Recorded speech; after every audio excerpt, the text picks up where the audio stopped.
I am joined today by Emma and Kelly, two of our other author support specialists, and we will be taking you through today's webinar on growing your audience with reader magnets. This is a topic that we have talked about before.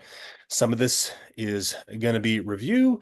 I'm coming at this myself personally with a little bit of a different perspective, having tried some things out myself.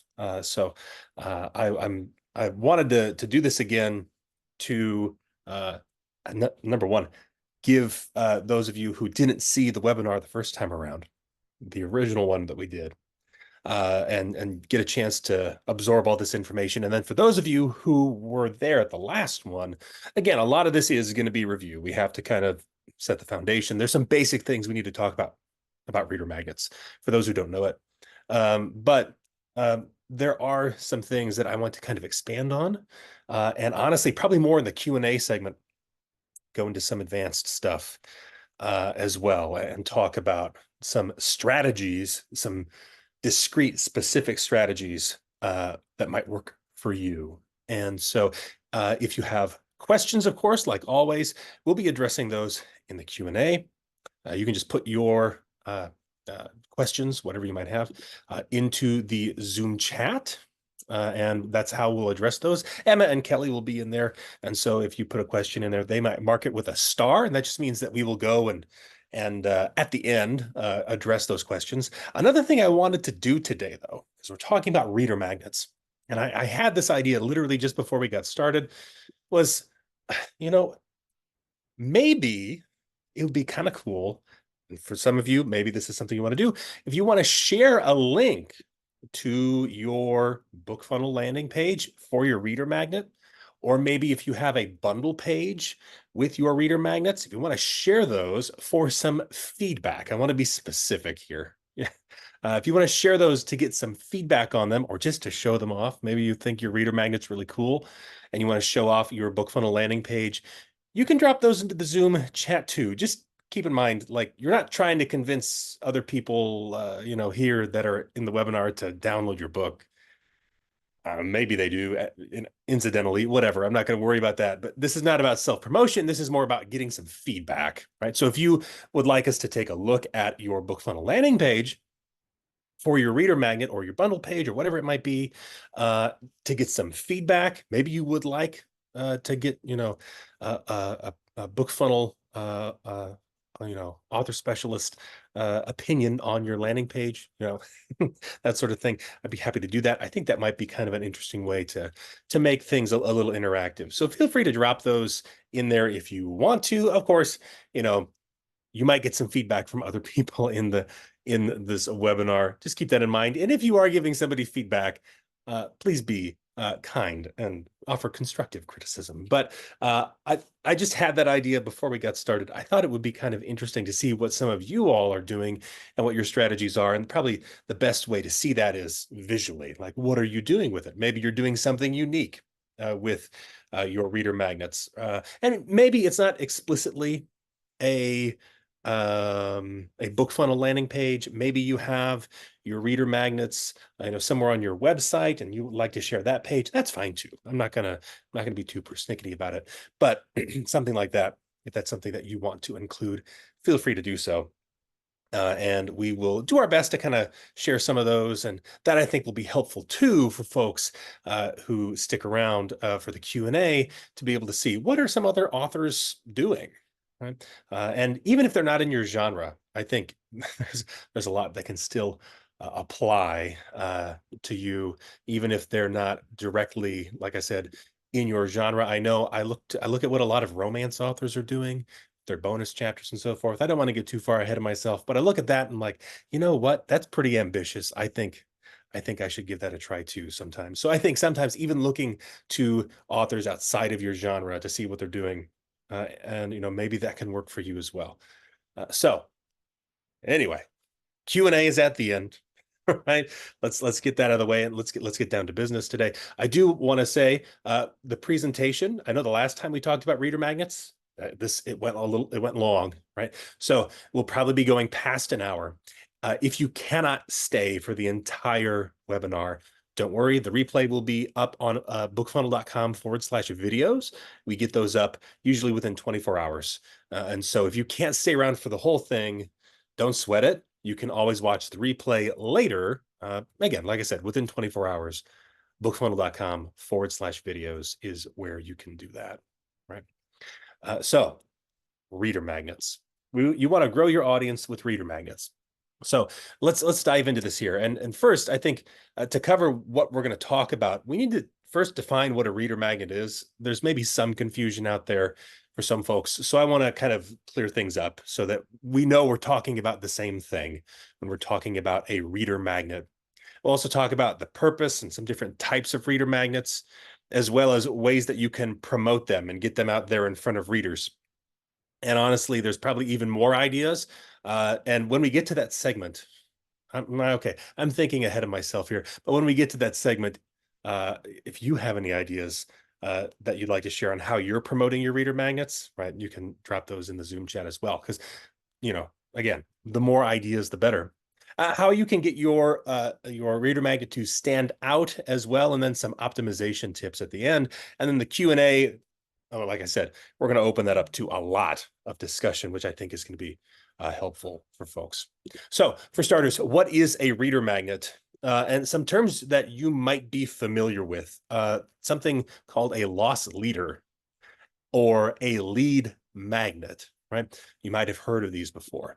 So a loss leader is a product that is sold at a loss in order to bring in more revenue later on. So an example of this would be making the first book in your series free. You might consider it that way, right? Some do consider that to be a loss leader in a sense, but typically it's sold. So maybe it's like a 99-cent box set. That's the beginning or introduction to your series or something like that, right?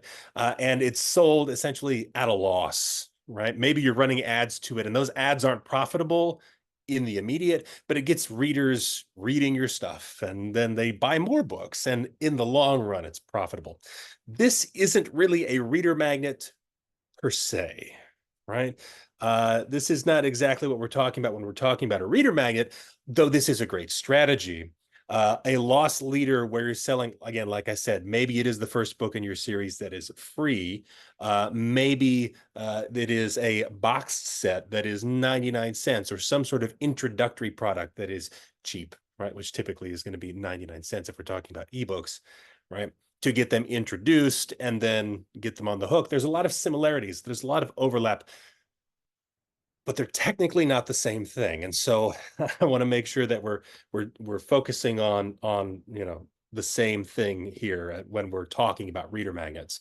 So a lead magnet is something that is given away for free in exchange for a prospect's contact information. Probably like the most absurd version of this is when you're like in a shopping mall and they have a brand new car there in the middle of the shopping mall, and you can enter your name and contact info to win that car. I don't recommend doing that, by the way. I used to work for a gym a long time ago. Actually, it wasn't that long ago, but a while back, I used to work for a gym.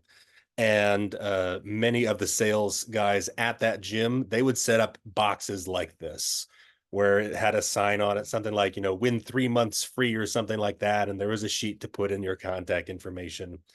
And from knowing how they, manage that, nobody really got those 3 months free, or maybe one person every 12 months did, right? But there are legitimate lead magnets out there too, of a different sort. But this doesn't have to necessarily be a book. This could be something else. But you're getting their contact info, right, by offering something for free is the idea. So we put those ideas together. A reader magnet is a piece of content, typically a book that is intended to get readers specifically on your mailing list, right? Is usually what it's intended to do, to get their email, to get them on your mailing list. And that way, this helps make you more discoverable is the idea. Now, you could argue about whether or not getting them on your mailing list is a requirement of it being qualified as a reader magnet. But generally speaking, right, when we're talking today, this is a book that you are giving away in hopes that they join your mailing list being one of the best ways for you to communicate with your readers, right, on an ongoing basis. So that is what we're talking about when we're talking about a reader magnet.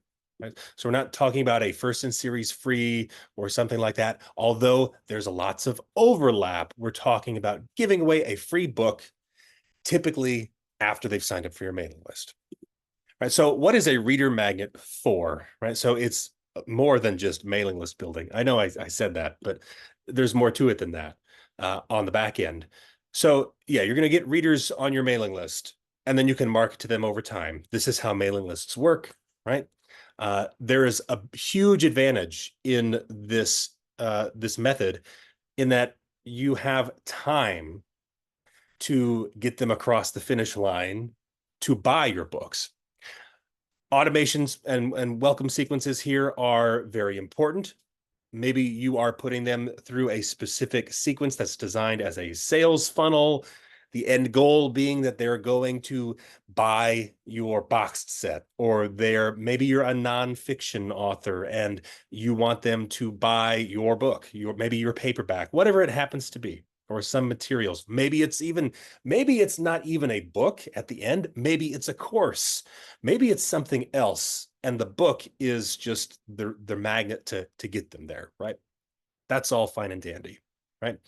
But if you get that book in front of enough people, or your books in general, your product, whatever it is, in front of people enough times, they're going to make a decision, right? That ellipsis there, fill that in with, they're going to make a decision one way or the other, right? They're going to be in or they're going to be out, right? And so that's the advantage of having a mailing list. That's why this is so important for authors of all kinds, whether you're a children's author, you're a genre fiction author, nonfiction, or some right, some other combination of whatever it might be, right? This is why it's important to have them on your mailing list. And this should be your mindset, is you want to get your book in front of them enough times that they're like, you know what, I'm gonna buy that, right? I'm gonna check out this series.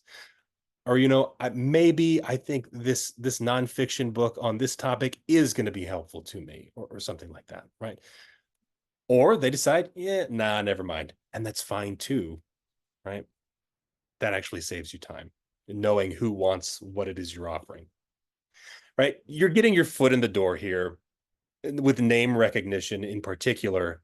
Don't underestimate that name recognition. Every time an email comes through, it should have your name, right? It should be coming from you, right? My name is really long and complicated, so maybe I have an advantage there. I don't know. People get that email from Jack with the really crazy last name, right? But they know it's always coming from me. And seeing your book cover, all right, and we're going to talk about with reader magnets in a little bit. If you have multiple reader magnets, you have multiple books, staying top of mind, right? That's helpful. You want to be on their TBR. It maybe gets I think some authors are afraid of, like, somebody's going to just download my free book and they're never going to read it. It's just going to sit there on their device, and they're going to have so many free books and they're never going to get around to reading mine.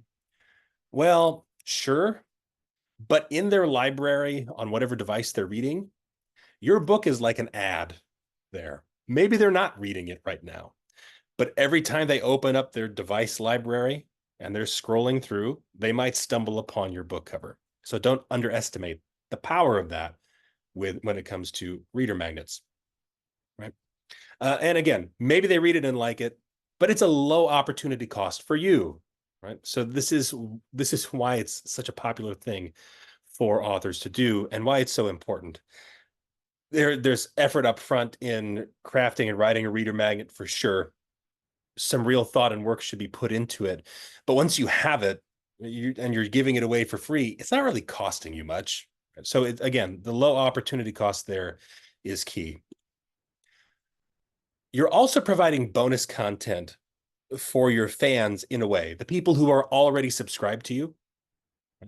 This is something additional for them. And actually, later on down the line, we're going to talk about this strategy a little bit more, because I think this thinking of it in this way is really helpful at, first of all, retaining subscribers to your mailing list. They have a reason to stay on your mailing list, right?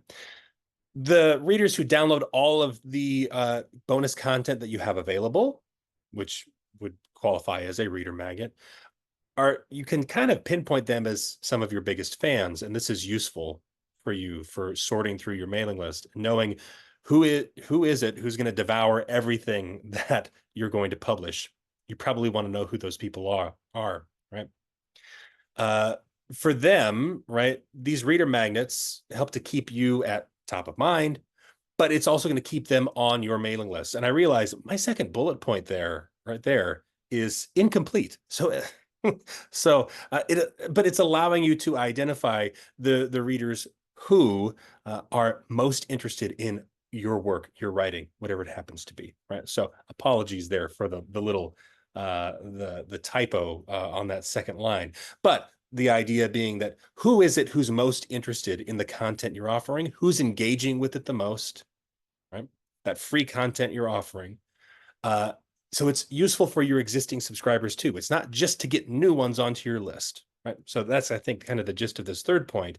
It's going to help keep readers on your mailing list. It's going to keep them around. So there are different types of reader magnets as well, right? It's not a one size fits all sort of thing, right?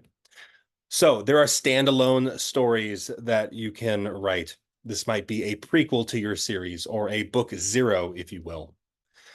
These could be side stories that are relevant to a book, right?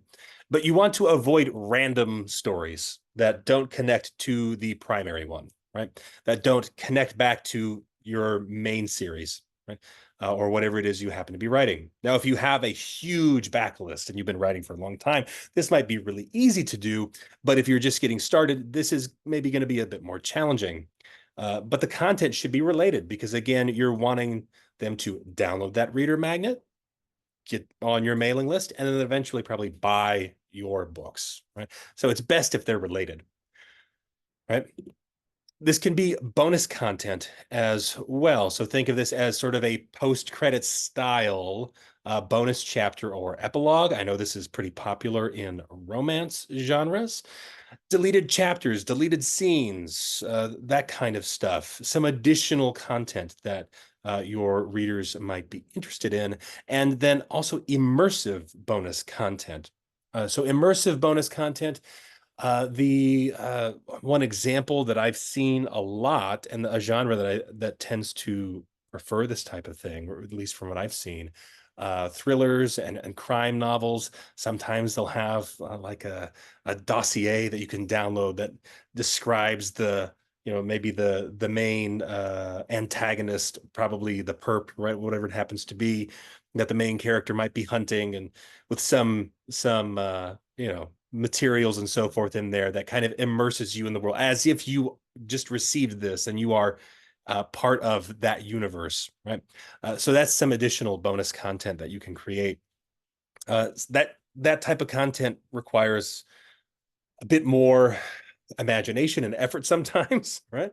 And sometimes more work because you're producing something rather than just putting words on a page, right? Not that writing isn't work. I'm not saying that. It definitely is. But that immersive content can really get people hooked, right? If you do it the right way. Samples and excerpts. Don't underestimate samples and excerpts. For starters, some authors approach this the wrong way. And so I want to be clear when I'm saying samples and excerpts, there's kind of a way that you should do it if you're going to give away a sample. I recommend that you do not ask for a hard sign up in exchange for a sample. If you're giving away, for example, one of my reader magnets is the first 4 chapters of my book. I don't have this on an email sign up page. It's just a link to the page, or a link to download the book, and they can download it for free. Now, there is a link to another reader magnet in that book, and there is also a link to go and purchase the book, right, in that sample. So it still kind of qualifies as a reader magnet in that sense, but I'm not doing the hard sell and asking them to sign up for my list just for a sample. Do these types of samples, the excerpts, these types of reader magnets convert as well as a standalone book or bonus content? No, they do not.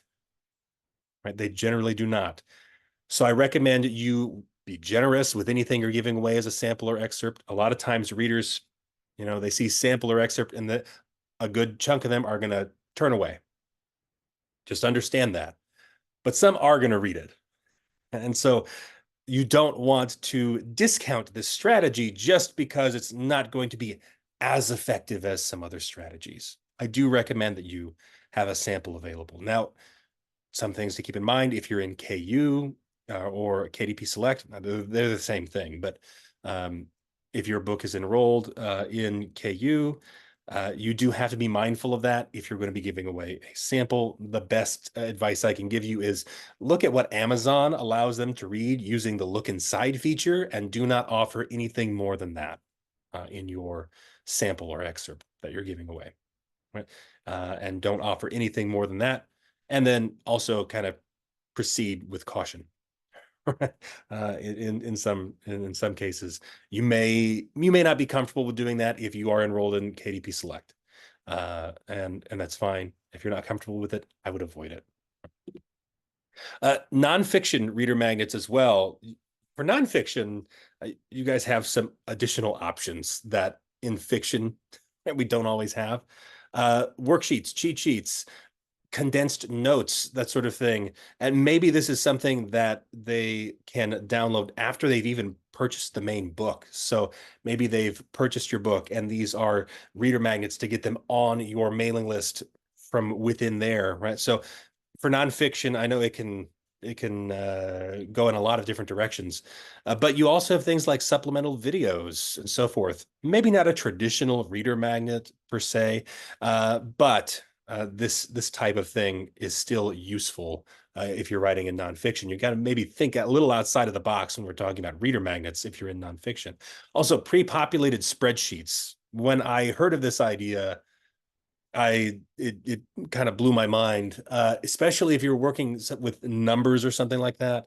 What some nonfiction authors will do is they will offer a pre-populated spreadsheet that you could download after joining their mailing list. Now, spreadsheets and videos, okay, BookFunnel doesn't, have an option to distribute those directly. So you may not be using BookFunnel for all of those sorts of things, but that's beside the point, right? These are some ideas for you. An example of a pre-populated spreadsheet.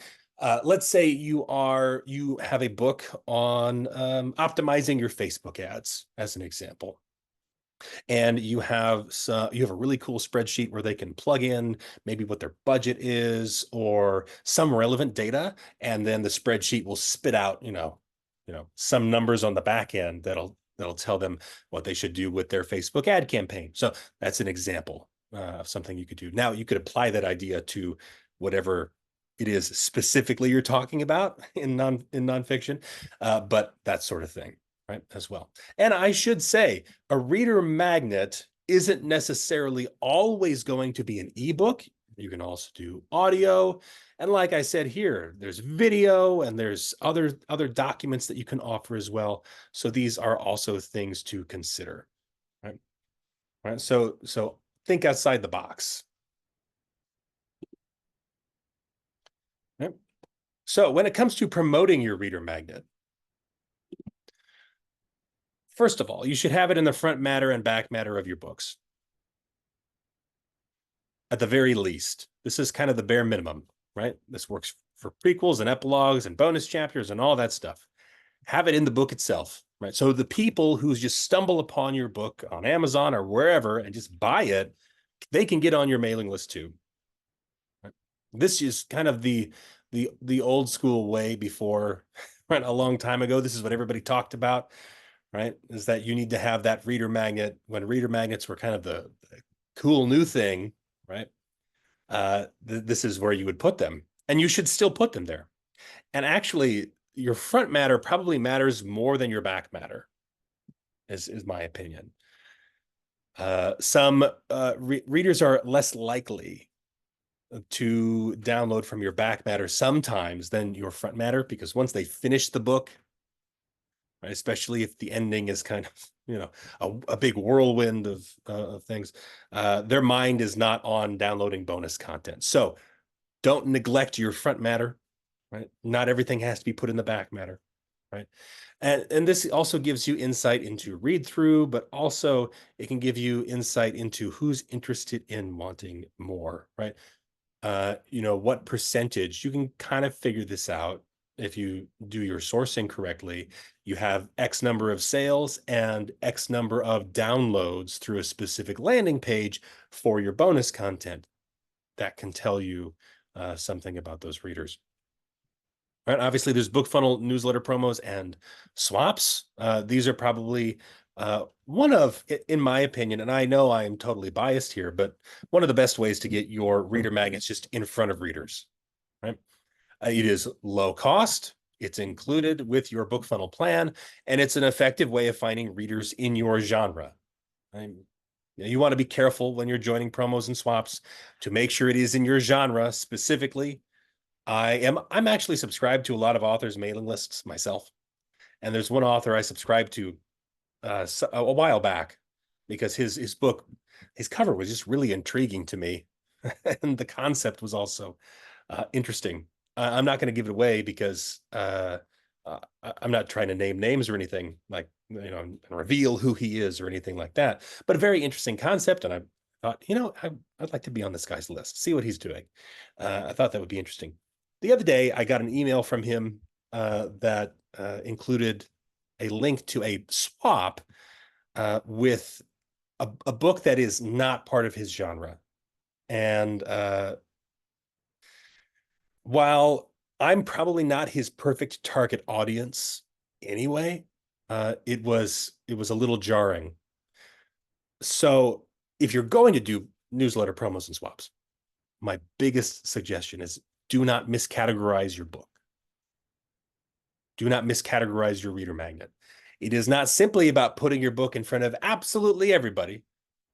Right? Make sure that it is a promo or a swap that is a good fit, that it matches your genre and sometimes your subgenre as well. Subgenre is really important in it's more important in some broad genres than others. Right? So romance is one example where your subgenre is really going to matter, right? Whereas, I myself, I write science fiction. If I share a book that's epic fantasy, my readers don't squawk at that. Right? Maybe it's not always their cup of tea, but they don't generally squawk at that. So there's different rules for different genres, and you want to be aware of that, right? And what they are. Also, I want you to rethink this freebie seeker label. This is something that comes up in conversation sometimes with authors that, all the readers in these promos and swaps, they're just freebie seekers. They just want free books. They want to download as many as possible. They're not really interested in buying your books. They just want as many free books as they can get. And I understand where this is coming from because when you're giving something away for free, it's it's a numbers game. And you are not going to, right? It's not going to be like 10 people download your reader magnet and then 10 people buy your book. That's not how it works. And sometimes it takes time. And there's lots of other factors that go into it as well, right? Maybe they downloaded your reader magnet, but how effective is your newsletter at, selling your books, that sort of thing. So there's so many factors involved here. But thinking of these readers in that way, I don't think helps if you're approaching this situation with the reader magnet. These are readers that need to be persuaded, I think, is the way to look at it. Yes, there are some of them that only want your free book and they have no intentions of ever buying a book, right? There's so much free content on the internet. There's so many free books they could find. That's all they want, right? And they don't care. They don't ever want to buy anybody's book, and they're fine with that. Okay. That's not all of those readers. In fact, there's a good chunk of them who are looking for the book that's the right fit for them. There's just a lot of free books out there, right? So keep that in mind, right? You're not the only one who's trying to sell them on your series. So keep that in mind, right? You can also drive ad traffic to your reader magnet. This is something that some authors will do, and some authors are afraid of, because there doesn't seem to be an immediate benefit other than getting subscribers on your mailing list. If I'm sending people from a Facebook ad to my BookFunnel landing page and they're joining my mailing list, well, that's cool, but it's kind of a risk. It definitely is. You're putting out that upfront cost for those ads, and then you're counting on, it's counting on your welcome sequence and that sales funnel you're going to put them through in order to make it profitable, right? But if you can do this effectively, it is an alternative to running ads to your series directly. And maybe your books are for sale on Amazon or your own website, wherever it happens to be. I think it's worth mixing this in. And it's good also to have a diverse pool of readers on your mailing list. You don't want all your readers coming from one place, right? You don't want them all coming from BookFunnel newsletter promos and swaps. You don't want them all to just come from the front matter and back matter links that you share in your books. And you don't want them all to just come from ad traffic. You want to have multiple ways of getting readers onto your list. And so if you aren't doing this yet, even a small budget, something on Facebook you can even do $1 a day in certain cases, something that I've been experimenting with. But you can even do something as little as $1 a day, and that can get a trickle of readers coming in on your list, fresh blood, right, all the time, which I think is a good thing, right? So those are just some ideas. Like I mentioned, share your ideas. How are you promoting your reader magnet? Other than some of these things, what are some other ideas that you have? Go ahead and share those in the Zoom chat as well. We'll cover those in the Q&A, so don't worry. For those of you who aren't paying attention to the chat right now, we'll get to all that. We'll cover all that. But if you've got some interesting ways to promote your reader magnet outside of these ideas we talked about here, please tell everybody in the comments. This is not me just trying to steal your ideas. I promise, right? But no, I do like to take ideas from if I'm being serious here, I do like to hear ideas that other authors have to help and share those with the authors that we work with. So I'm sure you guys have even better ideas than I do in a lot of cases. So you want to make your reader magnet stand out. We talked about this just a moment ago. There's a lot of free books out there, and there's a lot of free books out there in your genre. Why are they going to pick yours? You probably put some thought into this if you're going to be publishing your books on a sales platform. You probably put some thought into a whole lot of things. How am I going to make my book stand out? You need to do the same thing with your reader magnet.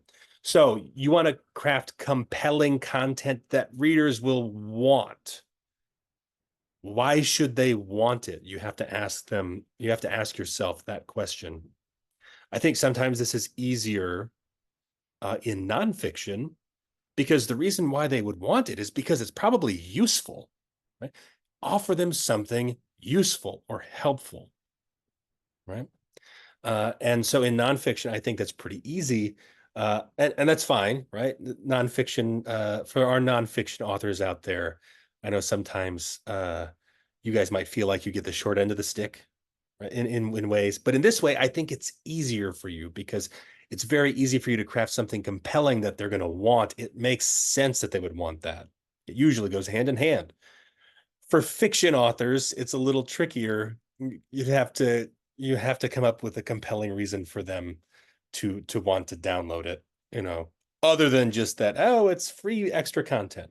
You have to do a little convincing, like, what is the copy on your email sign up page?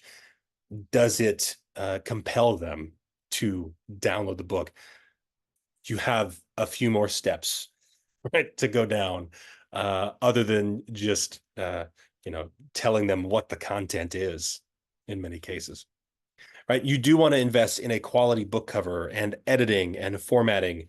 Treat it like any other release. And I know that for some folks, this is going to vary. Maybe you have the budget to drop, lots of money on a reader magnet. Maybe you're in that position. You can do that. Great. Maybe you're not. Maybe your editing budget is Grammarly. No judgment, right? Whatever it happens to be. But don't treat your reader magnet like, don't rush it. Take your time with it, just like you would with any other release, and bring it up to the same quality level as all of your other paid releases, right? It should match them in terms of that quality. It shouldn't look like it was just slapped together and this is kind of an afterthought, right? If anything, your reader magnet maybe should even look better in some regards. It really should in many cases. For example, I know on one of my reader magnets that it could use a better cover. And that's something I have to work on. And if it had a better cover, I'm sure that it would convert a lot better. But again, don't think of this as an afterthought. And then, of course, you want to use a professional landing page that converts well. If we're talking about this conversion process, actually something really interesting, next week, our webinar is going to be talking about this topic specifically, how to make your BookFunnel landing pages convert, right? So I think it'll be particularly helpful. I'm hoping as well, we have one of our authors, again, I'm not going to name names, who has done some experimenting with Facebook ads being pointed at different landing pages, including BookFunnel pages and non-BookFunnel pages. And there's some very interesting data that I'm hoping I'll be able to share in that webinar. But in general, right, this is still part of the reader magnet, especially for fiction. You have to have you have to have a tagline, a good description, something that's going to compel them, and the page has to convert, has to get them to actually download the reader magnet. Right. In the case of nonfiction, you do want to give them kind of an idea of what they're getting, of course, right, and how it's going to be useful to them. Right. So that's how I would say you're gonna just in a little snippet how you're going to get your page to convert. Now, distributing your reader magnets with BookFunnel, you have a number of ways to do this, right? So this is kind of a little more nuts and bolts, right? So for starters, simple download pages. You might be thinking, wait, but simple download pages don't collect emails. I thought the point was to get them on my mailing list. Well, yes, but this is used for the soft sell approach. You're going to include a sign-up link in the book itself. Maybe it's a link to another reader magnet. They're going to click that link, join your list, right? But that's after they've downloaded the book from the simple download page and they didn't sign up at that moment. The soft sell, don't underestimate it, right? Because you're basically saying, hey, here this is. It's free. You can download it. If you like it, join my mailing list. And the readers that do join your mailing list through that reader magnet, you know that they want to be engaged with your writing. They didn't just join your list because they had to. They had to take an extra step in order to join your list. And while typically when we're talking about email marketing and clicks and landing pages and click-through rates, like we're always being taught, you want to limit the number of clicks or limit the number of steps they have to take in order to get to the end result. Sometimes you don't. Sometimes you want them to have to go an extra step because you want to identify a specific group of reader that is interested in your content. They downloaded maybe the sample chapters of your book. To go back to that example, you provide sample chapters of your book through a simple download page, and they sign up from that link in the sample. Maybe they're ready to buy your book, right? Maybe they're more ready to buy your book than somebody who just downloaded your reader magnet, and you can address them differently with your automation sequences and so forth. So this gives you some additional insight when you use this method, right? And yeah, if they join your mailing list, they really liked your book or they really liked what you offered. And again, this is great for samples. This is the method that I recommend for samples if you're choosing to give them away. Right, email collection pages are probably the best fit in most cases for most authors. This is going to yield you the most subscribers compared to other page types because, again, there's the fewest amount of hurdles in their way. They're going to join your list, they're going to get the book, and this can initiate the welcome sequence or the sales funnel on the back end once they join your mailing list. This is specifically if you have your email collection page connected to your mailing list service through an integration. Their name gets added automatically, and that automation sequence should initiate. But if you're downloading your CSV files from your email collection pages because you don't have integration on your account, that's fine too. Adding them manually should still initiate those welcome sequences. Okay. Restricted pages. A restricted page, for those of you who don't know, it's a landing page that requires the reader be a subscriber before they can download your book. Which might seem kind of like cart before the horse if we're talking about reader magnets, right? I realize that. Hear me out. The way you would use this, for example, maybe there's the promise of the reader magnet. They have to go to another landing page to join your list, and then they get sent a link to the restricted page. You could do that. It's maybe a little clunky. I wouldn't recommend that process for your primary reader magnet, like email collection method. But this is great for exclusive content that you're providing to your existing subscribers, because that's a reader magnet too, right? In a way, a different way. When you're providing that exclusive content, and they have to go and they have to then verify their email, well, it feels exclusive. Like I'm getting this because I'm on their list. It reinforces positively them being a subscriber to your mailing list. So that's why I included restricted pages here. There are extra steps and extra clicks. So use this wisely. Again, just like with simple download pages, you don't want to overuse this, but it can be very effective, especially for this type of strategy for your existing subscribers. And if you're releasing new bonus content or new reader magnets, I do recommend that you use a restricted page if you have access to that on your plan in order to deliver that content to them. Right. Bundle pages as well. This allows you to share multiple magnets at once on a BookFunnel bundle page. Or include your reader magnets on your main series bundle page. I have my own series bundle page, which I might share a little bit later. And I have a bundle page for all my reader magnets as well. And so I can send folks to that bundle page for my series, and my reader magnet is there. Or I can send them to that bundle page for all of my bonus content, and they can claim it all in one spot, right? And so having a bundle for your magnets is something I suggest if you have multiple ones, right? One place where they can go to get everything is really effective, right? Oh, and I see here, this page is not animated correctly. I think I screwed something up.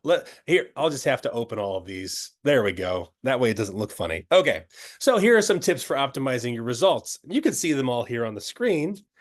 So let's run through them quickly, and then I'll go over some details since I'm not presenting this in the way I originally intended.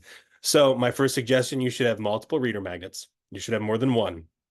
You need to release new content regularly. That means new reader magnets on a regular basis, whatever regular is for you. Pace yourself though. Don't go too fast, right? We'll talk about that in a moment, right? What's the pace at which you should be releasing new reader magnets?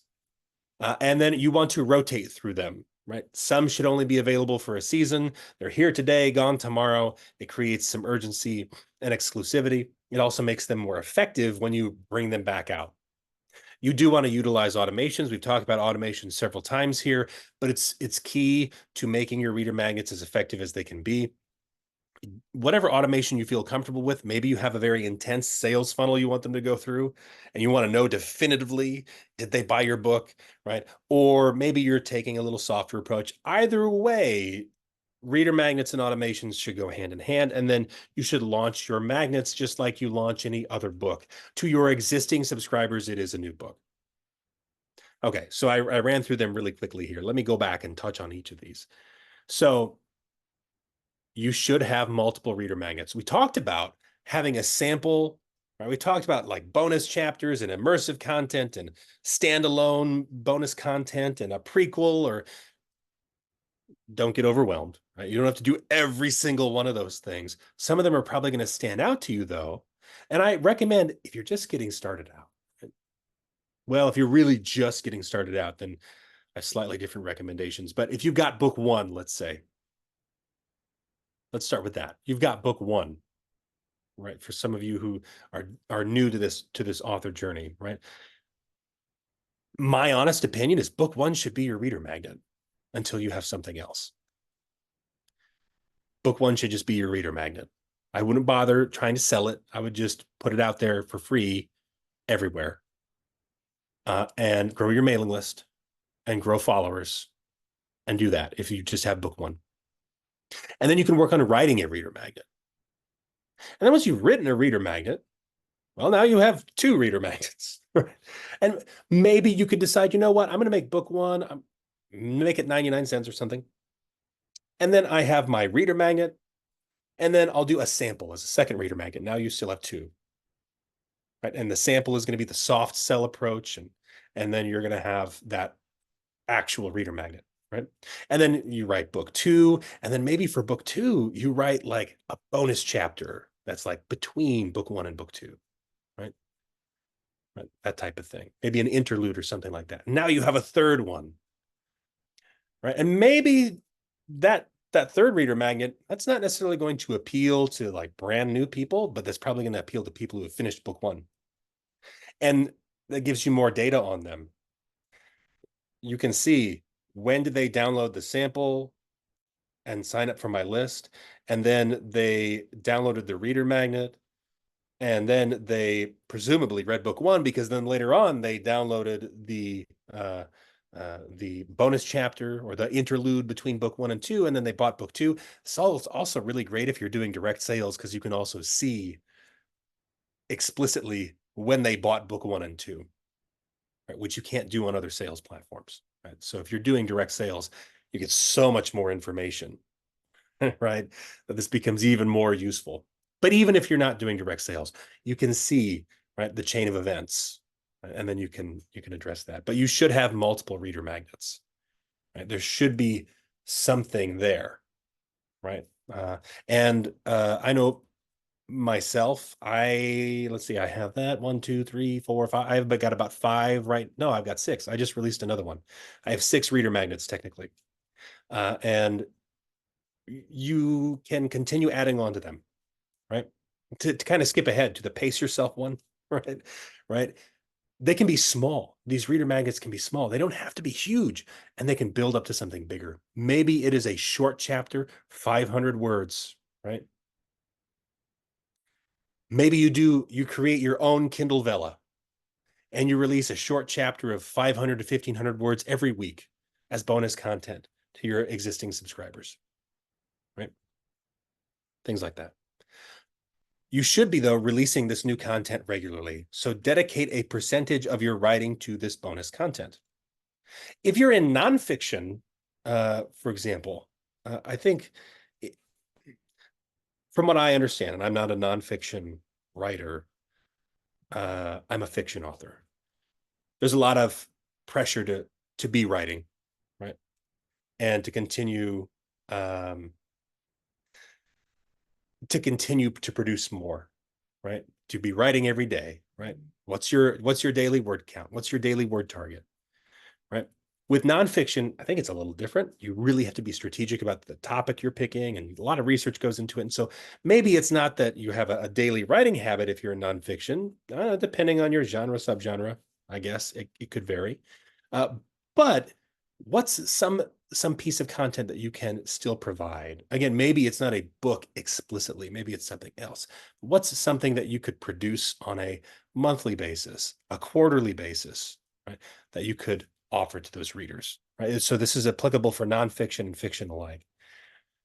This also allows you to grow and expand on your existing work. Um, for an example, a personal example, my own series. I have there's some there were some issues with my series after I first released it that needed to be addressed. Really, it's like you needed a little bit more background on the main character. You needed to know him a little bit better. And so I went back and I wrote a brand new reader magnet, all new, that introduced him. And I made that the introduction to this series. That type of thing is what you can do with this bonus content with reader magnets if you're producing them regularly. You're constantly adding on and you're creating more depth. And again, this could be fiction and nonfiction alike, right?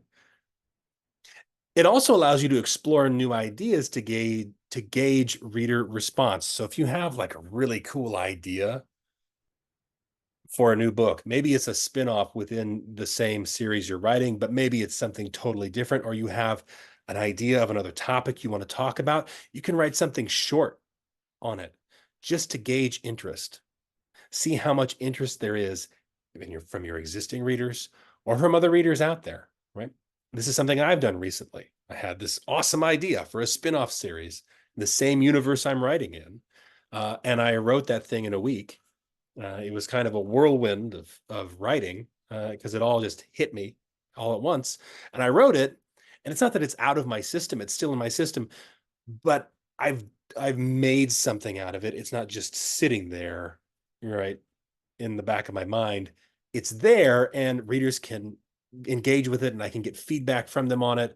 And so it's more useful that way than it is just as an idea in the back of my mind, right? Again, pace yourself. When I say dedicated percentage of your writing to bonus content, right? Maybe it's 10% of your monthly words. If you know what your monthly word count is, right? It doesn't have to be huge, right?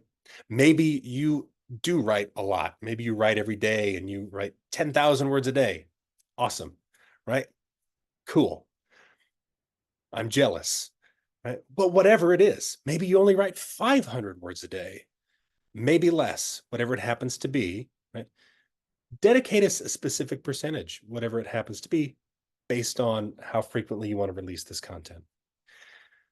I think for the most part, we've touched on the vast majority of these points here. Rotating your reader magnets is really it's effective.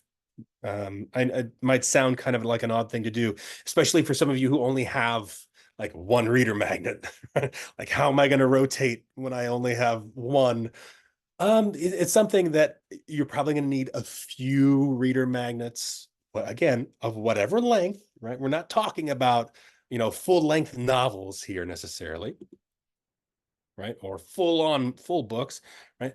But rotate them, pull them out, and then when you bring them back, it's gonna be more effective in that more readers are going to see them. Another thing that you can do in this case is sometimes, change the curtains, give it a new cover, spruce it up a little bit. That can help too, right? So here we are, right? We've gone through a lot. I'm sure we have tons of questions. So I'm gonna give everybody a moment, if you still have some more, to drop them in the comments below. For those of you who aren't able to stick around for the rest of the Q&A, I totally understand. This will still be part of the recording. That will be uploaded to bookfunnel.com/videos. I see we have over 100 messages in the chat. So Emma and Kelly, it sounds like you both have your work cut out for you today. Let's start with maybe some of the basics, some of the initial questions. I know we asked people to provide some ideas on like how they promote their reader magnets and even sharing links to their own reader magnets and so forth.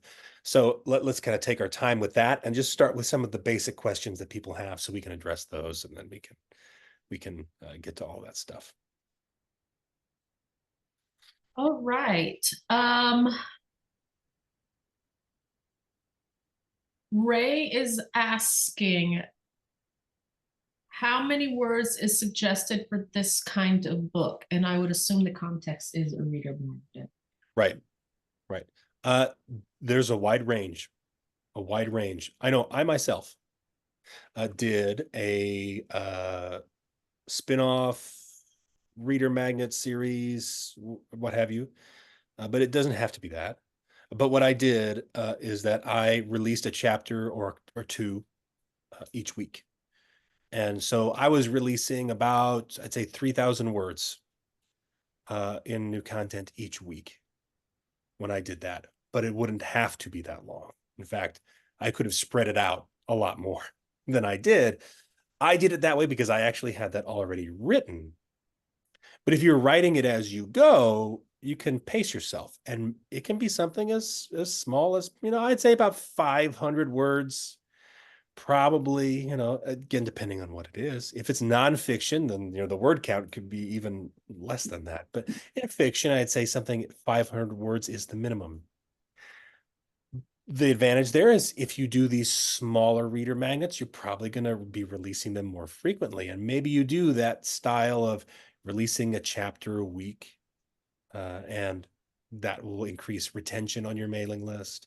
And you can still market that reader magnet, probably the first chapter to, or the first couple of chapters, whatever it might be, to new readers as well. So you can use it for both purposes. It wouldn't have to be exclusively one or the other. But generally, what I do, and this will vary for everybody, what I do is I write short stories as reader magnets or relatively short novellas. Right? I don't generally do something, like a novel length for a reader magnet. You can. There's certainly ways to do. There are authors who do that, and it can be very effective as well. But generally, I write something a little bit shorter. That's a good introduction. It's short and sweet, well written, gets to the point. But again, it can vary. So there's no right or wrong answer when we're talking about the length, the word count of your reader magnet. You do want to communicate to readers what they're getting, right? So that's the one thing. Like, this is a chapter and there's a new chapter released each week, or this is a sample, it's going to contain chapters 1 through 4, or this is a novella, it's this many pages. Most readers think in terms of pages instead of words. So if you can tell them the page count, that can be helpful, and then they have an idea of what they're getting. Right. So now that does mean some readers are going to choose not to download your reader magnet because it's not long enough. Yes, but what can you do? Right. Right. Better that they choose not to download it in the first place than to download it and then get upset and then send you an angry email or complain about it or something like that. So better to tell them up front what they're getting, but any length can work. Okay. And Irma is asking, so if I understand, I can offer the prologue and the first few chapters as a reader magnet and include my link to my newsletter sign up if they want news on the next book and in this series and in short stories. Yep, that's how you would do it. If you're sounds like that's a sample, the sample strategy. And yes, I would do it as a simple download page, have a link for them to go sign up to your mailing list. Or if you have another reader magnet that they can sign up to your mailing list to get, you can do that too. That's what I do. So in my sample, it's link to go buy the book or a link to download the other reader magnet and join my list. But yeah, it could just be a link to join your list. All that works too. Tara just asked, and it's the same content bucket. Wouldn't book one always be the reader magnet in a series, as this is attracting someone new to the series? Depends on how you're using book one. So if you're selling book one, I wouldn't say it qualifies based off of our initial definitions. But yeah, you do, if book one is really good, does that function in a similar way to a reader magnet? Yes. Are you giving it away as an email sign up though? That's the question. Right. So are you giving it away as an email sign up, or are you giving it away for free or selling it as a lost leader? Those things are all kind of different. And so when we're talking about reader magnets, we're typically talking about free content you're giving away for people to join your mailing list. Right. So you could do that with book one, there are ways to do that. Might be harder to do that depending on your circumstances, right? If you're, for example, if your book is in KU, right? Generally, Amazon likes it if all of your books in a series are in KU. And so that would include book one. But even if you're wide and your books are everywhere, you could technically, use book one as a reader magnet as well, right? But you don't necessarily have to, right? But what that would look like is you'd be giving away book one in exchange for their email. If we're talking explicitly about a reader magnet, right? There are other strategies that work, but. Okay. So the next sort of content bucket is promoting the reader magnet. Right. Vash is asking, do you find that your sales reduce by putting your reader magnet in the front matter of the book? I usually only do back matter for this reason. So I guess sales reduction. So I guess the question would be, are they, I guess the question would be, are you thinking about like the people who are previewing the book and then reading through it and then skipping through the front matter and choosing not to buy it because the front matter is so long? I guess Yeah, and they're clarifying, Vash is clarifying like a look inside or yes. It's moving. Yeah. Okay. So yeah, it's like a look inside, probably more of like a sample at the beginning. Yeah. So I would be very careful not to overload your front matter. Absolutely. It could be, I would keep it simple if you did that. But I've heard actual feedback from readers that in terms of when they finish a book, they finish it and they close it and they're done. And the last thing they're thinking about is downloading your bonus content sometimes, especially if there's, you got to think of it as a reader too, right? If you've just finished a book, sometimes you're not always in that mindset in that moment. And I know that sounds bizarre, but utilize both your front matter and back matter. You can probably put more in your back matter and get away with it. And so you want to be very careful about what you put in your front matter. But I think my point was just simply to say, don't underestimate that idea and don't discount that idea entirely. It might just be something as simple as, click here for bonus content and there's a hyperlink embedded in that text. And that's, on some other page that's already there. It's not taking up an extra page. Perhaps that's something you could do. Right. There's other approaches to it.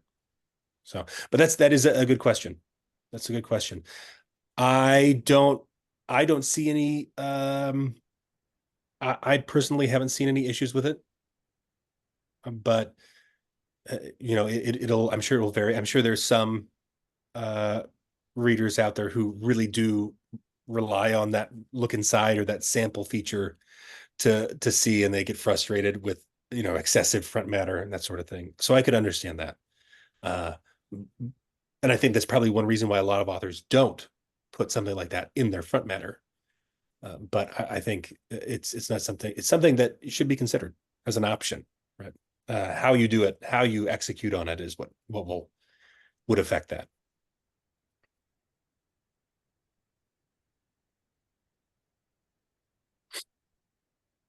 Okay, yeah, I'm in chat. Ray asks, because I'm actually one of those annoying readers who does not download bonus content after I read a book if I liked your book, because I'm satisfied. But if it's like a side character, I'll download it. But if it's like a bonus scene with the same couple, I'm like, I'm full. Yeah. So, yeah. We were kind of reading that in chat. Yes. Ray asks, do you put your freebies on BookFunnel and then put the BookFunnel link onto your author website as well? Yep. You can do that. You can do that too. Especially if your author website is a big portion or a big component of your marketing strategy, like you're driving traffic to your author website, or there's traffic that's organically showing up at your website, then yes, absolutely. That's a good place to put it. I mean, it should be there anyway, but I know for a lot of authors, like their website is, these days, maybe not always like the primary. You have one, because you want to look legit, but maybe there's not a whole lot going on there. Maybe more of the action is happening in your mailing list. But yeah, it should still be there. It should definitely still be there. And having a website is also useful on social media to point people to your website. It's sometimes easier to point people like from organic social media. Sometimes easier to point them to your website than it is to point them to, a specific landing page over here. There's some examples of that where that can happen. But yes, they should be on your website. Okay, so Rosie is asking, if my reader magnet is an extended epilogue, would this be a good option for a newsletter swap? I feel like maybe not, since they don't understand the characters. Right. So there are different uses for different reader magnets. And so some reader magnets are there to keep readers on your list more so than they are to get new readers. But that's what magnets do, right? They attract things and then they hold them there. And so they do both. So yes, an extended epilogue, probably not a good fit for a newsletter swap. Depending on how you organize it with the other author. I would think that if you were going to include it in a newsletter swap, you'd want to include it along with some other piece of content or something like that. But this is why it's good to have a variety of reader magnets for different purposes, right? So yeah, an extended epilogue, probably not ideal for a newsletter swap. Unless it's like a self-contained, short thing that gives them a feel for your writing. And, I suppose there's some world in which that works, but it depends on how it was written too. Like if it's all contextual and they really need to know, like for example, I just released another reader magnet that is an interlude between the first portion of my series and the second. And it doesn't even read like a story. And I say that kind of up front. This is more like bonus behind the scenes. You get to see what the characters did. I'm not telling you a story here, so don't expect some like some plot twists or anything. This is just what are the characters up to, sort of thing. All right, slice of life kind of content a little bit. And it's not something I would do a newsletter swap with, but it's there for my existing subscribers and for the folks they've just finished, it's book 9 going on book 10. There's a bit of a gap. And so that's what that magnet is there to serve that purpose. If you go to that's the in between. So in much in the same way, yeah, you might not always want to put that reader magnet in front of new readers, but that doesn't mean that it's not useful for something else. Maybe somebody hasn't signed up for your list until they get to that bonus epilogue, right? Maybe they've read multiple books of yours and they finally give in. They're like, okay, I'm going to download this bonus epilogue, right?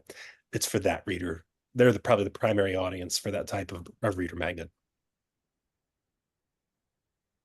All right, Lydia asks, or she says, did I hear Jack right in another training that 3% conversion from exposure is a really good, strong conversion rate? I don't know that I said that explicitly, but if you were talking about like reader magnets to sales, if that's the question we're asking? Lydia, Like you want to drop some more context in chat? Yeah. Yeah. It depends. 3% can be great. Nothing wrong with 3%. As long as the initial number is really big. Right. So 3% of 100 is 3, but 3% of, 10,000, that's what you want to consider. So I think we have talked a little bit about conversion rates. Maybe it was in regards to reader magnets as well. It's going to depend a lot. If you're talking about from downloading the reader magnet to then buying your book, and this is something that can be helped by having a solid sales funnel. It can also be like things depending on how you're selling. If you're selling direct, you can really kind of see exactly what's happening every step of the way because you know who buys your books. You know when a specific reader buys your books. Whereas if you're selling on Amazon or other platforms, you don't know who bought your books. The best you can use is some sort of attribution tag or something like that.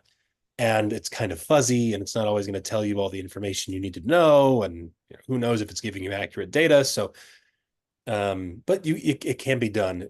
If you really want to know your sell through, and this is why I have some data that hopefully I'm going to be able to get my hands on before next week's webinar, which is kind of going to talk about this to some degree, because this author that was running this experiment on their Facebook ads, they were calculating their sell-through, and they did see a difference in sell-through when they sent somebody to a BookFunnel landing page versus a non-BookFunnel landing page, and what happened there. And so there are a lot of factors that go into it.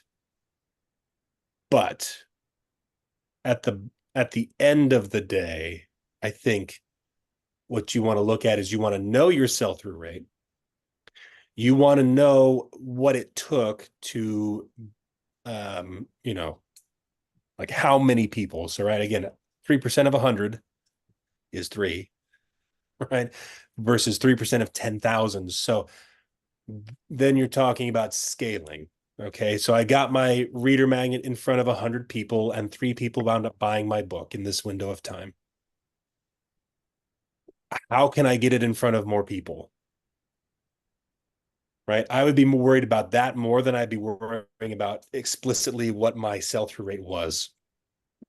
Because in some industries, and for some, we're talking outside of, writing, in some industries, a 1% sell-through rate is great because the numbers on the other end are so big. And so that's what you want to think about. If your sell-through rate from your reader magnet, which you're measuring as accurately as you can, is 3%, I would be trying to make that number of readers bigger and bigger and bigger, get it in front of more readers as much as possible. Right. And probably the most scalable way to do that is with ads. Right. Right. That's the most scalable way to do that. But you can still do it fairly effectively, I think, even with BookFunnel promos and swaps, if you're just trying to, right? If you're thinking, okay, I want to get my book in front of 10,000 readers a month. Okay, well, let's break that down, right? How many views are you getting in promos? In the promos you participate in? How many promos can you participate in? What's the size of your mailing list? And if you do a swap with another author, what's the size of their mailing list? And you can start to add the numbers up. And so if you're that's how I would look at it. Whatever your sell-through rate is, maybe it's 10%. That's great, right? Right. Maybe it's less. Maybe it is 3%. I'd say somewhere in the ballpark of 3 to 5% is probably what is typical. That's probably what is typical. But whatever it happens to be, there's things you can do to optimize it. And then there's also just getting it in front of more people.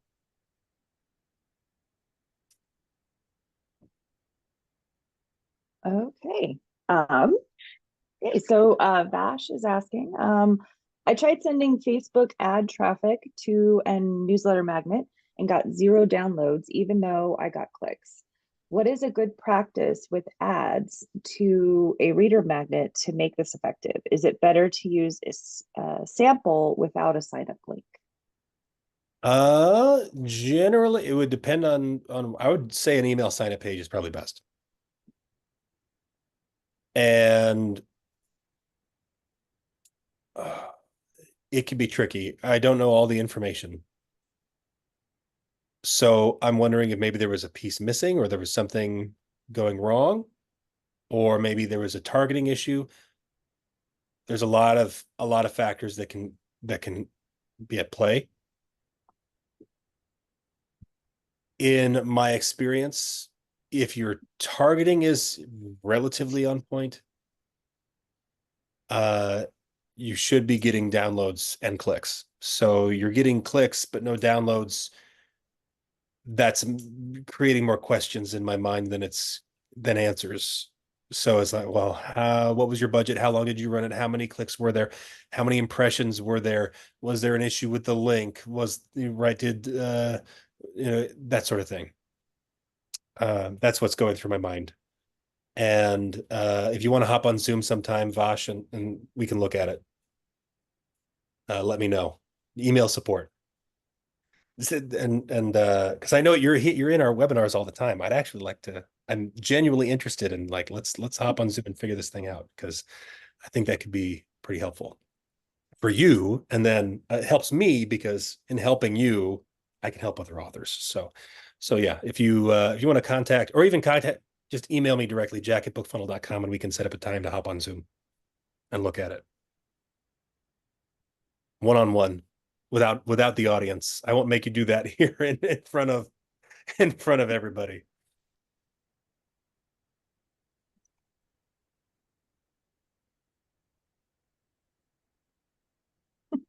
Oh, okay. Where are we? Yeah, keep it coming. I'm waiting here. Okay. I think we're at the ideas for the reader magnets now. What do you Okay. think, Emma? Yeah. Awesome. Okay.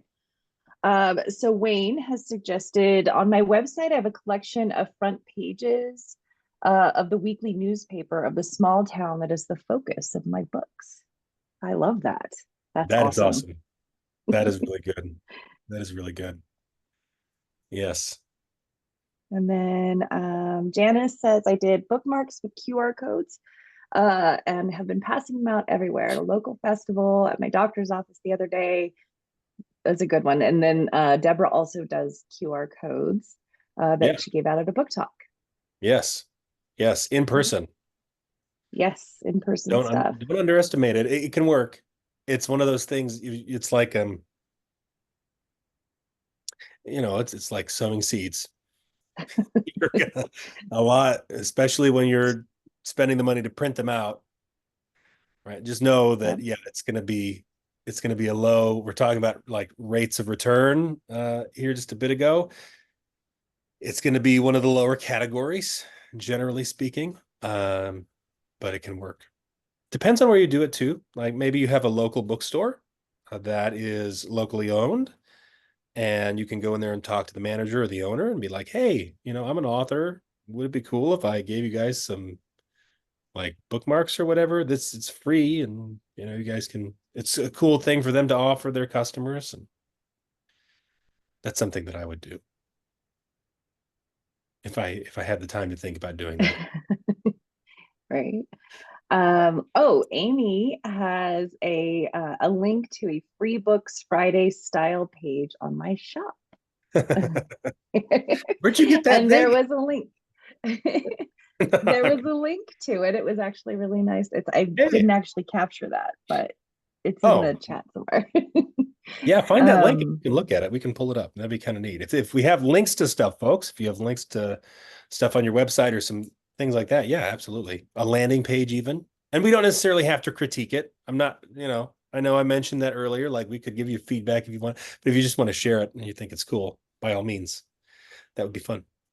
Ooh, Jack, I have one. I have one. Everybody. Okay.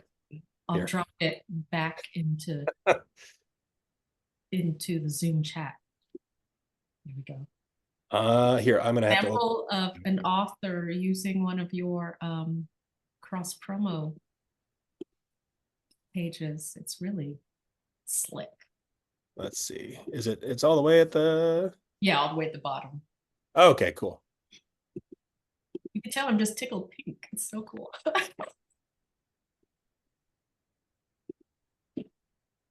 Okay, I'll have to share this new window.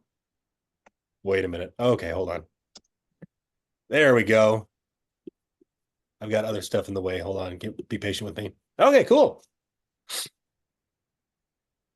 Yep. Okay, yeah. So this is, they've got like their yeah, awesome. This looks even better than mine. Which webinar was this from when you shared this idea, in case somebody's interested? Yeah, we talked about this in the swaps webinar, but we've also talked about this before a couple of other times too. And this is a it was in the turbocharge? No. I think it might have been. Yeah, we did talk about it then with swaps. Yes, this is Amy's. Is that right? Yeah. Yes. Yeah. Awesome. No, you did an awesome job with this, Amy. This is great. And so the idea here is that the purpose of this page, for those who maybe don't understand what's going on here. So this is a page where the author can put all of their swaps and promos in this case, right? And so they are sharing links to all of those things here. And so they can, when they share their swaps and promos with their mailing list, they just point them to this one spot, right? Is what I'm guessing. And then, yes, awesome. Awesome. I love it. And then this is the author's own freebies here. And so I'm guessing, yep, this takes us to a bundle page. Sweet. Very cool. And then here's all of their Look at the freebies links at the top that they with the embedded. links. I love that. Yes. Excellent. And so this is awesome, right? This is awesome. So essentially what this is, right? This is the soft sell again. Oh, and reviews in here. Yeah. Okay, sweet. Sweet. Okay. Excellent. I might have to use this one as an example in future ones because I don't like always using my own and being like, look at me, I'm so brilliant. But yeah, no, this is great. So when they share their promos and their swaps, they send their readers here. But there's other ways you can do this too. And sometimes they stumble upon this and then they scroll all the way to the bottom, like, oh, this is the author's books. And they're at the bottom, yes. But readers do scroll all the way to the bottom. They do. They do. All right. So Amy's passing out some advice. So car.co for a free site and Canva for the graphics. Yes, it is fabulous. It is wonderful. Awesome. So yeah, if anybody has any other links to share regarding reader magnets, right, or anything of that sort, then absolutely share those. Anybody have anything else? I know one other thing too, your mailing list service is also an option that you might want to consider for doing like a free a page like this, kind of a landing page or free website, something like that. There's lots of free website building tools where it doesn't have to have like its own domain and everything. You can right, you can do other stuff with it. But anyway, keep going on here. If anybody has anything else to share or what have you, by all means. Okay, let's see. We have, do you want to drop links or what do you want to do, Emma? We have some other. Yeah, if you've got more links. Yeah. Let's do links. I'll drop the next link. Haha. Yeah. So a question from Poppy. Is there any reason not to put the landing page on my own website to drive traffic? No, you absolutely can. Absolutely can. I guess it depends on what landing page you're talking about, but yeah, if you have traffic that comes to your website, it's especially helpful. Your author website may not get a lot of traffic on its own.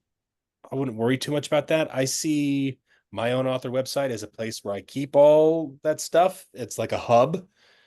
And so people can go there to like read my blog posts. That's the main thing that lives there, but there's other links to other things too. Okay, what is this I'm opening, Emma? You got to tell me first. It's a reader magnet from one of our authors in chat. Awesome. I will not oh yeah, I guess make sure everybody that you don't accidentally dox yourself when you drop your reader magnet link. I forgot to mention that. Oh, okay. If you don't want to attach your pen name. But yeah, no, great. Yep. And let's see. Yep. Email collection. Exactly. Deals. Yep. Okay. It looks like, yeah, looks all good. Awesome. And this is, I know, I guess, I don't know if I liked this one because it addresses one of my pet peeves.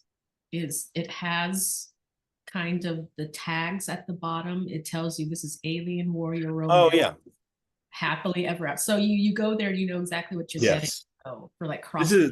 Yes, this is good. This is really important. This kind of footer And honestly, the only if I were to give any recommendation, I would try to make this bold. I So was going to say that too. it Like, so anchors the bottom a little bit more. That's the only suggestion I'd make. Just off hand right here is just to make that section bold so it anchors the page a little bit more and their eyes are guaranteed to see it, because this is really important for romance genres in particular, right? You want to make sure that you have this there. Not as important in other genres all the time, but I do see some other authors doing it as well. I sometimes do something similar, but usually in a different spot. But yes, if you have something to share, do we have another one? Is that another one, Emma? Yeah, right underneath. Let me copy that one. Do. Here we go. Okay. Oh, okay. Yeah, here. So this is exactly. And learn more about Rumors Fantasy. Okay. Let's see. We'll click this link. Oh, yep. And it's taking. It's back to. I had Well, that this one is this is eight. the World Anvil is where this is hosted, looks like. And so it's just some info on the book series, which is awesome. There we go. Yep. Not enough authors use the description to embed links. So Yes. that's underutilized. Yeah. I do like the custom theme as well. The color scheme and everything. I find it quite attractive. Good job, Amy. Right? Very good. Do we have some more? I did promise, didn't I, that I was gonna see. I might have about to drop one in. I was gonna have the screen might have disappeared for a moment. Excuse me, folks. Here we go. I have some bundle pages of my own. Where are we? Let me make sure this is, I'm going to carry this window over here so that it doesn't stop screen sharing. There we go. So this is just an example. This is my own series bundle page, has all of the individual episodes, a little out of date because these are now wrapped up in a box set. And so I need to update this, but this is my reader magnet over here. So it's nice and big. And they're like, oh, cool. There's the reader magnet. I'm going to download that. And they can just get it right from the bundle page. And we've got another one here that we will take a look at. Whoops, I didn't mean to hide that. Let me move over here. Okay, yeah. Very nice. So yeah, I like that. Have a simple Canva cover, because sometimes people are like, I don't have a cover for my magnet. Like, yeah. Canva boo. Yes, you can this is a good, I don't know how, Rosie, I don't know how you necessarily, this cover here. Tell us in the comments, I suppose, where the cover, how you got it. Maybe you did pay someone for it. Totally fine. But yeah, it can be simple. It doesn't have to be anything like over the top. You can tell they put some time and effort into it. Could they hire an artist for $3,000 to make the most astounding? Sure. Don't have to, right? Don't have to. And I think it's like right on point too, because it's right. It's obviously it's exactly a holiday. It's a holiday reader magnet that went along with right. Looks like a hockey romance. So okay, yeah. I think it's like a really nice little tie-in, because you can definitely tell it's going to be a holiday reader right. magnet, probably it's an extended epilogue too. So that's great. The only thing that I'm seeing that's immediately catching my eye is that these greens don't match. And this isn't like a harsh criticism. This is something you might not have known about, which is that if you use a custom theme, you can actually match this color exactly. And you do that by getting the hex code for this specific color of green. And then the text in the button or whatever you wanted on the page could match that color exactly. So that's the only thing that my mother was an art teacher. So so like my You see the mind, colors. yes, yes, yes.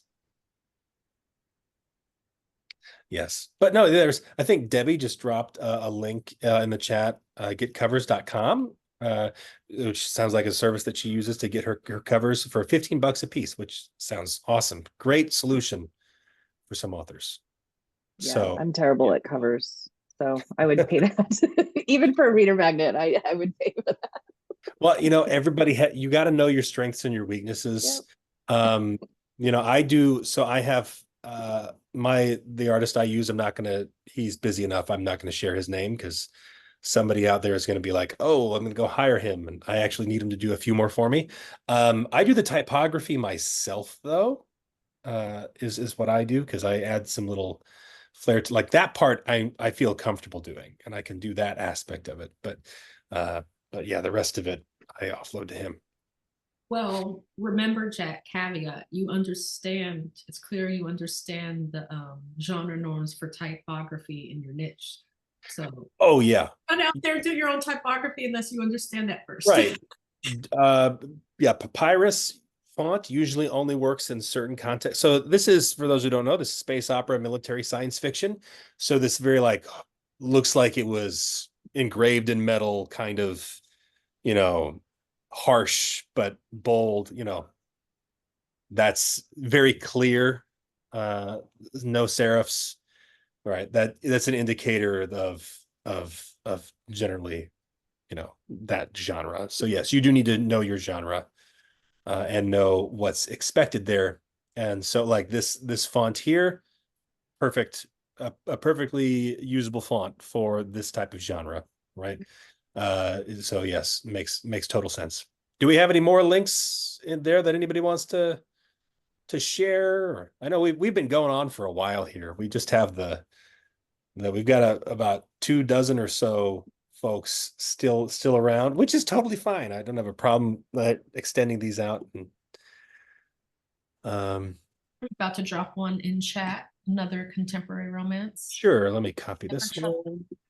Ooh, let me, ooh, actually, this is one of my genres. Okay, yeah. And so this is an example. This is very short and sweet, right? So is this something that somebody from the webinar dropped in, or is this Yeah. from? Okay, Yeah. cool. The thing I like about this one, and this is a specific technique they're using it here, is one line, right? Or one line of text for the most part. It's almost written like a poem, is what it looks like, right? There's what a haiku. Not that this is a haiku, I don't know. But it's got this kind of cadence to it. And doing things like that, if you have something you really want them to read, this is very useful. So very clean. It is a basic page, no custom theme being used here, but I bet this is still pretty effective. I think adding It's fabulous. It just got my email. It told me I'm a bully romance reader and I'm an academy reader. So it told me exactly what I was going to get. So yeah. And this is right. And it's short and sweet, and I like it. And sometimes that's best. It doesn't mean you have to do it this way all the time. But you might find on certain pages you try different things and see like, okay, is something more abbreviated better?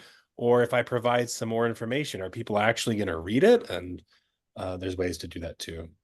that would be a nice A/B test, because if it's a magnet at the back of a book or whatever, or even in a promo, they might not Yeah. have attention span for more Yeah. extended.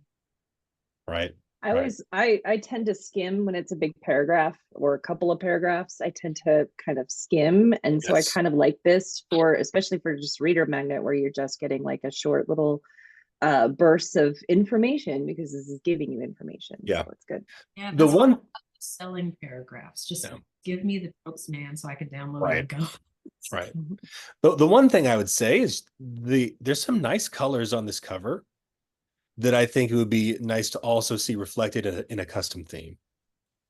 Because I think the color scheme here, this like peach color, some of these hues in here with the gray, I think would be great as a custom theme. So Monique, if you're still watching, That would be, I think, one thing that could make this pop even more, is using those colors for a custom theme. If you're not sure where to get started, we actually did a webinar on custom themes a while back. That would be where I'd recommend taking a look first. It's the same one, yeah. So do the second one I dropped. Okay. The like newest one. Yeah, I accidentally copied the wrong one. Oh, okay, yeah. Gotcha. And there it looks like they're using a custom theme here. Very clear that this is a sample. And while on this page, this might look a little large, right? Like it's kind of really standing out. I imagine on a promo landing page, this is actually pretty useful because it's very clear to see that this is a sample. And so, yeah, that I think is good. Yep. And then again, this kind of information here, this is essentially what not explicitly, but essentially letting them know like what's included, what is in this book. In certain genres, this kind of stuff is very important. And so having that there up front and center is good. I do also like the bold on the character name. That's great as well. Is this another one, Kelly? Yep. Okay, cool. That's a new one. I just see links and I don't know. I'm just dropping them. Right. All right. So using the dark theme here for the black and the blue, which is I think a good theme for this cover, the dark theme. And then the bold section at the top. Yeah. Oh, hey. Oh, it keeps going. There's more. Oh, there we go. See, and this is where they've used this vertical space to their advantage here a little bit. And I like this. I was wondering because I saw this. I saw the character name in bold. And I'm like, okay, there's got to be more here, right? There's more. Oh, there is. And so, yes, that's a good way to do it. This can be useful. You want to be careful not to overdo it. And I think this is just right. It's short and sweet. They don't have way too much like trailing on. I've seen some folks like put the entire first chapter of their book there in the book description. It usually doesn't look the way you think, right? But there is a way to include more information on these pages. You know, you might have that short kind of snippet to sell the book, some sort of break, maybe using an asterisk or some type of text-based ornament, something like that, maybe hyphens, whatever it is, and then some more information down at the bottom. And so it's like very clearly like this is optional. You don't have to continue reading. That's one other use for that vertical space that you can use. I know there's a good example of that one, and it's not from somebody in this webinar, at least I don't think. Emma, can you find that link to that one landing page that I shared with you a while back? I think it may be in my swipe file. Let me check. Because that one was a good example of that. And when I saw it, I'm like, oh yeah, no, that's awesome. And I do have, let me see here. I have one more in the meantime. Is this the one? Yep. So I also have another bundle page. This is a bundle of my freebies, my free reader magnets. And so they all live here, and that way I can just, from my newsletter, typically, I'll just send them here if they need to get free books. And so this is that interlude I was talking about, a few others. And then I have these links up here at the top. You can do this with the bundle page, customize that custom text. So they can go to my website, my blog, join my review team, etc., all from here. So lots of stuff that can happen from here. Did you find that one, Emma, by chance? Is an oops with the landing page link, so I'm looking that up now. Oh, okay, maybe it's an old link that it's no good anymore. Anyway, I think that's all right. Don't worry about it. All right. So I think that should wrap things up for today. We'll kind of wrap things up there. To summarize, what's the gist of what I'm trying to say? If you were going to leave this with anything, I would say you should be producing more bonus content. on a regular basis, whatever that means for you in terms of the length, in terms of the quantity, right? Something that you can manage and maintain. I'm not going to tell anybody to go out there and write, a 300,000 word novel and give it away for free and do that every month. Right? That's not my suggestion, right? Do something that is doable for you and sounds interesting to you and provide that content to your readers, because I do think there's a lot of value in it, and it really helps magnify your audience over time, especially if they're getting a constant stream of content from you. Maybe it's difficult for you to release a new book in your series every month, maybe rapid release, and that whole strategy doesn't work for you, but you can release a chapter of an exclusive for your subscribers every week or every month, even something like that. So there's something new to offer them.